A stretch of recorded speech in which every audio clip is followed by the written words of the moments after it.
ఏ బాటైనా పర్వాలేదంట, సమయంతో సాగటమే మన సింపుల్ సిద్ధాంతం.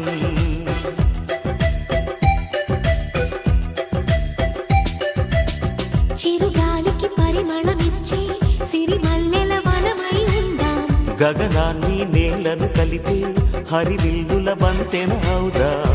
ఆనందం అంటే అర్థం మనమందా, ప్రతి పూట పాటై సాగే హుషారు సరిగమలో. ఎన్నో ఎన్నో రాగాలుండే సంగీతం కాదా, చల్లకి నవ్వుల కేరి